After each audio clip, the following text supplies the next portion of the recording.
Hi, I'm Logan, and today I'm excited to introduce DMC's WA23B, a trusted tool reimagined. The WA23B is DMC's new and improved heavy-duty 4-indent pneumatic crimp tool. The WA23B is the next evolution of the WA23, which, for years, set the standard for producing an indent crimp on large components. Now, the WA23B enhances the 23 series of tools with new features designed to simplify operation and elevate your experience. The WA23B is capable of crimping large gauge machine contacts, uninsulated terminals, and uninsulated splices between sizes 8 and 4/0. Its versatility and durability make it suitable for use in high volume and high mix environments. The WA23B is an improved version of its predecessor, with this tool being twice as fast, 18% lighter, and 2 inches shorter than the WA23. Its highlighted features include a new dedicated gauging state to simplify field verification of die sets, a single pneumatic power supply, full cycle control, improved integration for an optional foot pedal, and the ability to use new and existing AS22520/23 dies and locators, and most standard Pico 400 series dies and locators. The WA23B has been tested to meet the same rigorous standards as the WA23. For current mil-spec status, visit our website or the DoD's qualified products list. To use the WA23B, first, identify and install the appropriate locator and die. Begin by removing the die cap at the front of the tool.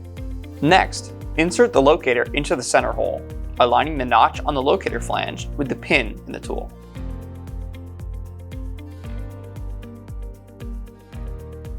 Ensure the locator is seated flush within the counterbore. Next, identify your die assembly. Install your die by placing it onto the tool frame and aligning the pin with the corresponding hole in the die.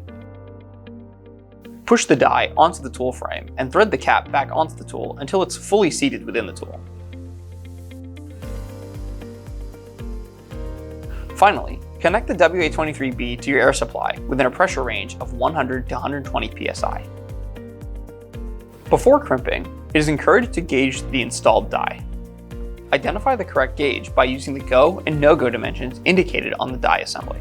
Next, with the crimp area clear and the tool connected to an air supply, place the tool into calibration mode by moving the toggle guard and flipping the toggle switch located at the rear of the handle to the lower position, marked calibration.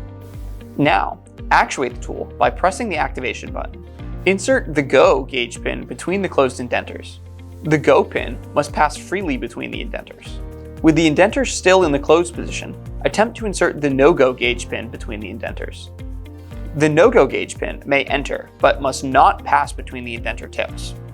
If your tool fails the go/no-go quality check, your tool or die is out of spec and should be returned to the factory for calibration. If your quality check is successful, your tool is ready to use. To crimp with the WA23B, begin by toggling the switch on the rear of the tool back to standard. Assemble your contact and wire and insert them into the tool by pushing the contact until it bottoms out in the locator. Now push the activation button to perform a crimp cycle. After the crimp cycle is complete, remove the crimped assembly and inspect the crimp to verify quality and location. If you're looking for a manual hydraulic or battery hydraulic tool, look no further than the HD23 and HDE23C. Both tools offer the same range of capabilities with flexibility for use in the field. The HDE23C battery tool is also equipped with powerful features to track and export information on tool performance, users, and projects. Thanks for watching the video. Find additional information regarding calibration and repair services on our website, and don't forget to subscribe and follow DMC on all our social media.